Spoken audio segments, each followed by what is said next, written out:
I thought I was clever. I thought I was untouchable. I couldn't have been more wrong.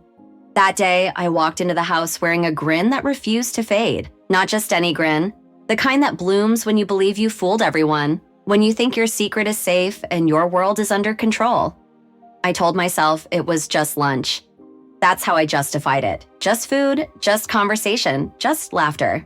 But deep down, I knew better. It wasn't harmless. It was borrowed time with Ethan, the man who wasn't my husband, the man who made me feel alive again. The scent of coffee filled the air as I opened the door. Daniel's Coffee, my husband of 8 years. He sat in the living room, book in hand, glasses sliding down his nose. When our eyes met for a brief second, his look was calm, unreadable. A steady gaze that revealed nothing. I didn't think twice about it. Why would I? Daniel was loyal, kind, endlessly patient, the kind of man who loved deeply and trusted blindly. And instead of cherishing that trust, I treated it like a cage I had to escape. That afternoon, I thought I had everything perfectly balanced. Daniel's quiet devotion and Ethan's intoxicating attention. I believed I could live in both worlds without ever paying the price. What I didn't know was that the smile I wore that day would destroy everything. That smile wasn't innocent, it was a confession. And Daniel read it instantly. Looking back, I remember the way his eyes lingered on me that day.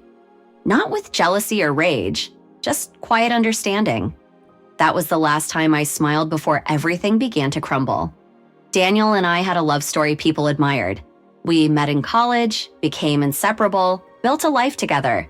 He made me feel safe, seen, chosen. Those early years were full of dreams, laughter, and whispered midnight plans. But as time passed, life fell into rhythm. Comfortable, predictable. Not because his love faded. It never did. It only deepened. And somehow that scared me. I convinced myself it wasn't enough. Then came Ethan. He noticed the little things Daniel no longer mentioned. My hair, my perfume, the way I laughed. He made me feel wanted again.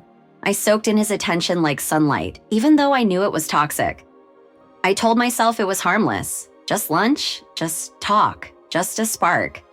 But I knew better. Daniel noticed too. The distracted smiles, the way my phone lit up at odd hours. He wasn't blind, he just chose to trust me. And I betrayed that trust again and again. It all began to unravel on a Tuesday. Ethan asked me to lunch, and I went. I wore the dress he loved, laughed too easily, let my hand linger where it shouldn't have. Driving home, guilt tugged at me, but I brushed it off. Daniel would never suspect a thing, I told myself. So I walked through the door with that same careless smile, and he saw it. That night, he said nothing. No accusations, no warmth, just silence. Somehow, that silence hurt more than any confrontation could have. Days passed. He moved through life like clockwork. Coffee, work, chores. But something was missing. His touch felt mechanical, his smiles distant. And instead of guilt, anger began to grow inside me. Why wasn't he fighting for me? Why wasn't he demanding answers? Meanwhile, Ethan wanted more. More time, more danger. And I let myself be pulled deeper into the lie. Until one night, I came home to find a folded note on the kitchen table. One line, written in Daniel's familiar, precise handwriting. I know, don't worry, you'll never see me angry, but you'll never see me the same again either. The world fell out from under me. He knew. He had known all along. The next morning, I confronted him, my voice shaking. What did you mean? I asked. He looked at me with those same steady eyes. I saw the messages, he said quietly, and I saw your smile when you walked in that day. That smile told me everything. I begged, I cried. It was only once, I promised. He shook his head. It's not the mistake. He said, I can forgive weakness. What I can't forgive is that you enjoyed it, that you smiled. And that's when I knew I'd already lost him. He had already started moving out, signed a lease, spoken to a lawyer, made his plans. He wasn't leaving in anger or spite, but with quiet dignity, and that broke me more than any rage could have. His silence cut deeper than screams. His calm was colder than fury, because silence leaves you alone with the echo of your own guilt. Ethan vanished as soon as things became complicated. He was never mine, just a distraction. All that remained was the memory of Daniel, the man who loved me completely, the man I destroyed.